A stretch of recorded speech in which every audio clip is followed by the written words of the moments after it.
Assalamualaikum warahmatullahi wabarakatuh. Baiklah, saya Nurul Syadiah akan menjelaskan tentang aplikasi turunan. Sebenarnya aplikasi turunan ini sangat banyak bisa kita terapkan di kehidupan kita sehari-hari. Namun pada saat ini kita terfokus ke definisi nilai maksimum dan minimum. Jadi ada 3 definisi. Yang pertama, FC adalah nilai maksimum F pada S jika FC besar sama dari Fx. Yang kedua, FC adalah nilai minimum dari F pada S jika FC kecil sama Fx, dan FC adalah nilai ekstrim F pada S jika ia maksimum atau minimum. Sebelumnya, kata maksimum dan minimum itu sering kita gunakan dalam kehidupan sehari-hari seperti misalnya suhu. Nah, suhu maksimumnya itu adalah suhu yang paling tinggi, dan suhu yang paling rendah itu disebut dengan suhu minimum.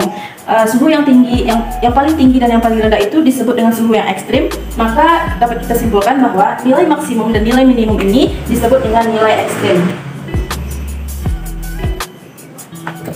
Nilai ekstrim ini dimana dapat kita temukan? Nilai ekstrim ini, nama tempat berada nilai ekstrim itu disebut dengan titik kritis. Atau kebalikannya, titik kritis merupakan tempat terdapatnya nilai ekstrim. Baiklah, coba lihat contoh yang pertama. Fx sama dengan x kuadrat. Sama-sama kita ketahui kalau kurva dari x kuadrat itu adalah parabola ke atas. Ini tidak dibatasi oleh selang apapun. Coba kita lihat soal nomor 2, fx sama dengan x kuadrat yang dibatasi oleh selang tertutup min 1,2.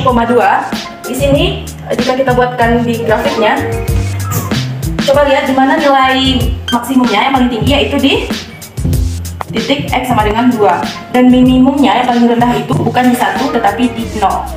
Inilah yang disebut dengan letak dari nilai minimum, dan ini maksimum karena dia selang tertutup ya, maka lingkarannya penuh. Untuk fx sama dengan x kuadrat itu dari selang min 1,2, sedangkan 2-nya itu tidak selang tertutup, selang terbuka, maka grafiknya itu di sini bulatnya penuh, di x sama dengan 2-nya itu tidak penuh. Jadi nilai minimum dari fungsi ini adalah 0, min.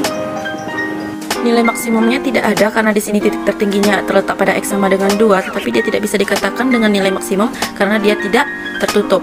Kalau dikatakan min 1, tidak juga karena ada titik yang lebih tinggi dari min 1. Jadi kesimpulan dari ketiga kasus ini adalah, kesimpulannya, jika F continue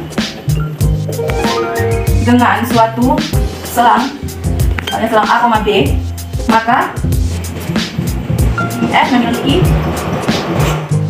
nilai maksimum dan minimum di selang tersebut.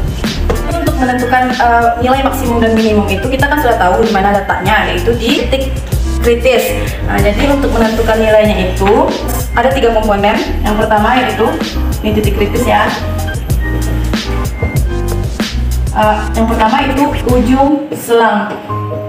Biasanya ujung selang ini diketahui pada soal yang ujung selang tertutup ataupun terbuka. Yang kedua itu adalah titik stasioner. Titik stasioner ini diperoleh dari turunan pertama dari fungsi tersebut. Yang ketiga itu titik singular. Jadi untuk materi titik kritis ini akan dijelaskan oleh rekan saya.